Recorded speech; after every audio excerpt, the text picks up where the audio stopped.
Salut à toutes et à tous, bienvenue dans le Bocal Local. Nous sommes ensemble jusqu'à 20h. Au sommaire de cette émission, nous allons parler de bande dessinée et plus précisément d'une adaptation théâtrale d'une bande dessinée de Moreau et Lupano intitulée Le singe de Hartlepool. Ça se passera au centre François Rabelais de Changé. Toujours en matière de littérature, on va parler du 7e salon de livre jeunesse qui aura lieu à la Ferté-Bernard le week-end prochain. Également au sommaire du Bocal Local, une très chouette initiative d'un EHPAD d'ailleurs. Ça se passe à Parigny-l'Évêque. L'EHPAD s'appelle les Térébintes. Ils ont mis tout un projet artistique avec les résidents de la maison de retraite et les artistes sartois, une conteuse, Dany Bounico, une sculpteur plasticienne, Nathalie Rouxelin, et un chanteur, Guillaume Moreau. Dany Bounico et Guillaume seront en plateau d'ailleurs d'ici quelques minutes, et on terminera cette émission avec la sélection comics de Matt, le festival Le Mans Pop Festival qui aura lieu tout le mois de mars au Mans, et puis également du théâtre de rue à la Chaperie, un nouveau lieu culturel à Guesselard.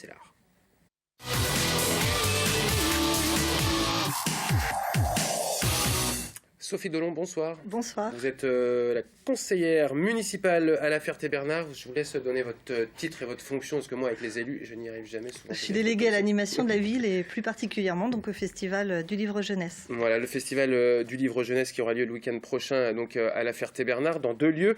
On va en parler d'ici quelques instants. Il y a des auteurs, évidemment, qui sont là, mais il y a tout un tas d'animations autour de ce Festival du Livre Jeunesse.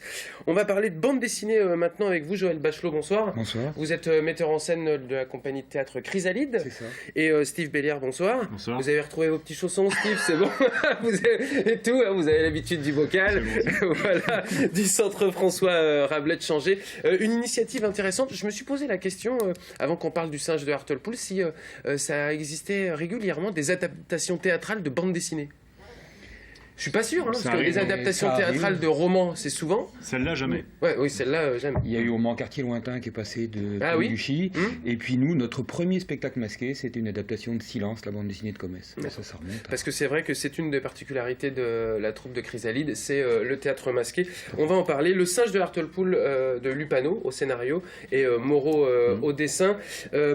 Steve, il est venu d'ailleurs, Lupano, c'était pendant l'été, là, pour la sortie des Vieux Fourneaux également. Gros succès. Le singe de Hartlepool, qu'est-ce qu'on est méchants les humains, et surtout à cette époque napoléonienne, c'est le début du racisme en fait. S'il y avait qu'à cette époque. Oui, c'est ça. Voilà. Le singe de Hartlepool, c'est ça, c'est un peu les prémices du racisme. Oui, c'est ça. On est fanat de BD tous les deux. C'est Joël qui a monté cette pièce en ayant lu cette BD. Il est vraiment tombé. Très très fan et il m'a fait découvrir et voilà, on s'est dit tout de suite il faut qu'on parte sur ce projet là. Voilà.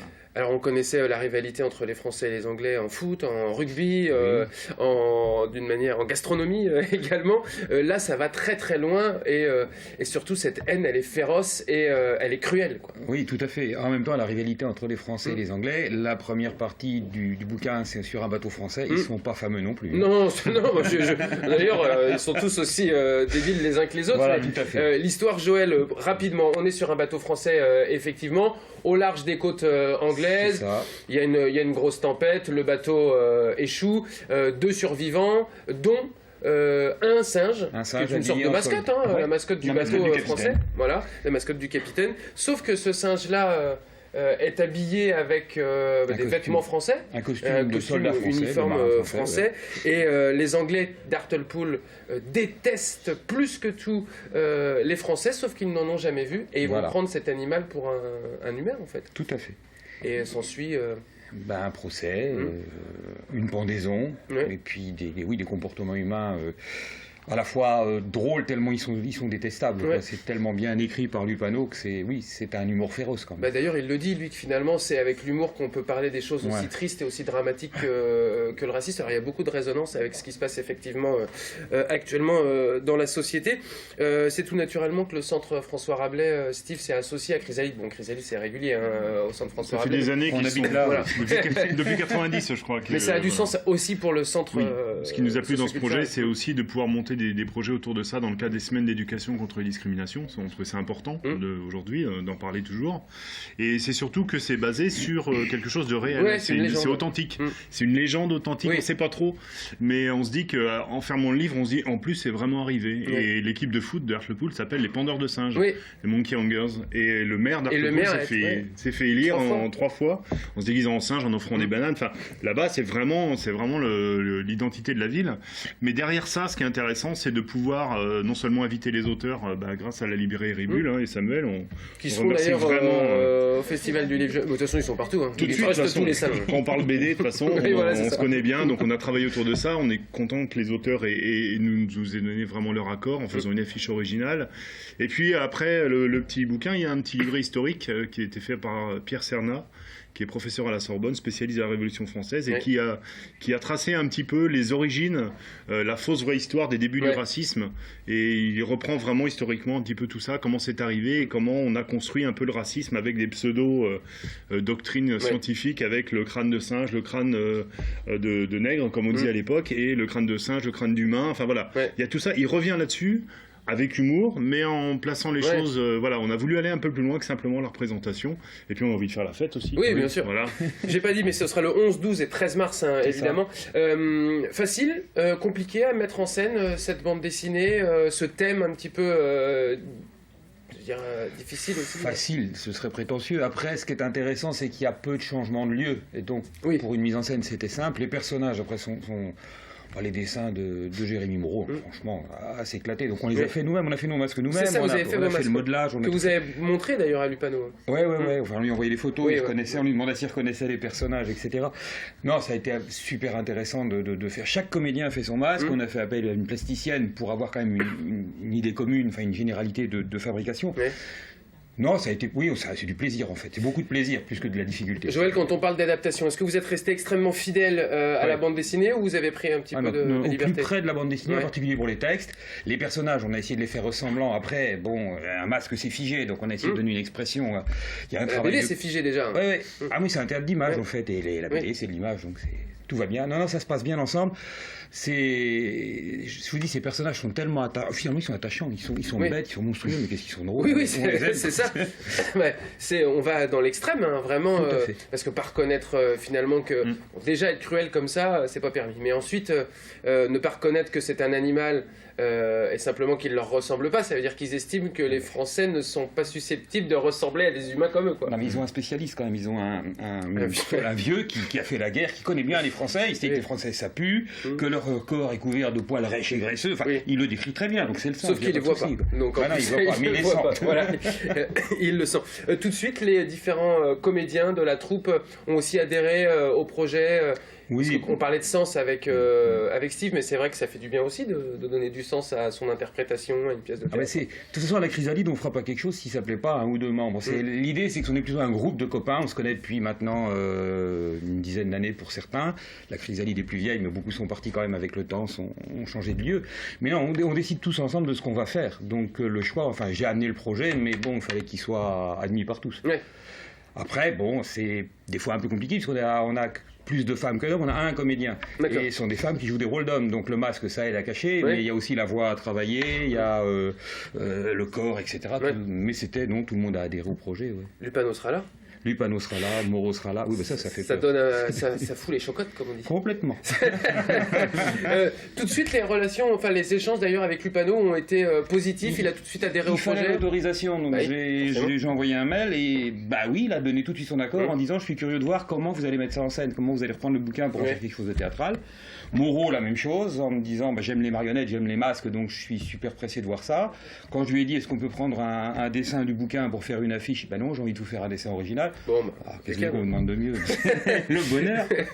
11, 12 et 13 mars, donc au centre François Rabelais de Changé par le théâtre Chrysalide, adaptation de cette bande dessinée Le Singe de Hartlepool. Si vous ne pouvez pas de toute façon venir voir la pièce de théâtre, on vous invite de toute façon à lire cette bande dessinée. C'est aux éditions Delcourt. Vous pouvez le trouver bien entendu chez vos libraires sartois, 11, 12 et 13 mars. Vous restez avec nous, Steve et Joël. On va continuer dans la littérature, mais la littérature jeunesse, parce que là on est plutôt dans la bande dessinée adulte.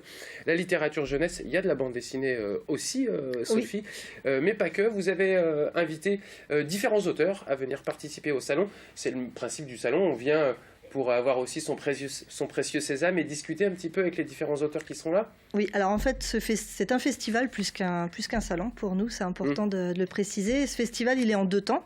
Le premier temps concerne en fait tout le scolaire, des interventions scolaires. Il faut savoir qu'on a près de 2000 élèves qui reçoivent en fait un auteur. Un auteur qu'ils ont étudié depuis le début de janvier. Et donc l'auteur vient dessiner dans leur classe, leur apprendre le métier. Donc ça, c'est quelque chose d'assez exceptionnel. Pour information, par exemple, la 25e heure, à un moment, c'est 18 classes. Et nous, on a plus de 60 interventions. D'accord. Voilà. Donc ça, c'est le vendredi, avec le vendredi soir des dédicaces, mais qui sont dédiées aux seuls auteurs des interventions scolaires. Et puis le samedi, c'est une journée qui est plus festive, qui commence à 10h du matin, sur lequel on a plus d'une 60aine d'auteurs jeunesse, donc qui viennent justement donc dédicacer romans, BD, mais vraiment enfants. Pardon, genre tous. La littérature jeunesse, elle est prolifique, Sophie, elle est de qualité également, que ce soit dans la bande dessinée, on regarde au premier étage de la librairie Bulle, ou même chez Arrêt Créalif, je pense juste pour Le Mans, puisque c'est pour ceux qui sont juste à côté. Il y a beaucoup de choses, et il y a beaucoup de choses très bien faites. C'est fini les moments où on prenait les enfants un peu pour des débiles, quoi. Oui, ça peut être très drôle. Non, mais c'est vrai. C'est vrai. Ça peut être très drôle. Et puis, quelque part, la jeunesse, à quel âge on commence, à quel âge on termine. Donc, c'est vrai qu'on a un panel assez important de choses à montrer et puis à découvrir lors du festival. En dehors des auteurs, des livres qu'on pourra découvrir, il y a aussi pas mal d'animations, je crois bien, pendant ce festival. C'est pour ça que j'insistais sur le terme de festival plutôt que salon, parce qu'il y a énormément de festivités. Donc on a des spectacles le samedi, donc un spectacle qui est justement une adaptation d'une bande dessinée, mais concert cette fois, et pas théâtre. Une lecture spectacle, on a aussi des ateliers de jeux à la médiathèque, puisque comme vous le disiez, le festival est sur 2 lieux. Donc notre salle Athéna, qui est une salle de spectacle et de réception, et la médiathèque Jean d'Ormesson, que je vous invite à venir découvrir, et sur lequel, vous voyez d'ailleurs à l'écran, et sur lequel en fait il y a des expositions, et puis au sein de la ludothèque, des jeux autour du thème que nous avons choisi cette année, qui est le voyage. On précise que c'est gratuit, libre et gratuit cette rentrée, c'est important, hein. C'est important, puisque d'autres festivals, effectivement, ne pratiquent pas ce genre de philosophie. Mais pour nous, tout est en entrée libre, que ce soit l'accès aux dédicaces et aux auteurs ou les spectacles. Est-ce qu'il y a des auteurs un peu phares, Sophie? Je sais bien que quand on organise un salon, tous les auteurs sont importants, mais y a-t-il ce qu'on appelle, comme dans un concert, une tête d'affiche ou des têtes d'affiche? On a plusieurs têtes d'affiche. Je pense notamment aux auteurs de U4, que vous connaissez peut-être, qui était un des grands succès de la rentrée littéraire de septembre, qui est une quadrilogie en fait un petit peu dans la lignée des Hunger Games, divergente. Voilà, donc c'est 4 auteurs qui écrivent une histoire commune. Donc ils ont chacun en fait un personnage qui doit se rendre à Paris pour un rendez-vous mystère. Après c'est très très mystérieux, mais on ne dit rien. Donc là ce sont vraiment 2 personnages très connus, donc Trébor et puis Yves. Regardez dans votre programme. Mais Grevet. Voilà, et puis aucun problème, Sophie. On est entre nous, vous embêtez pas.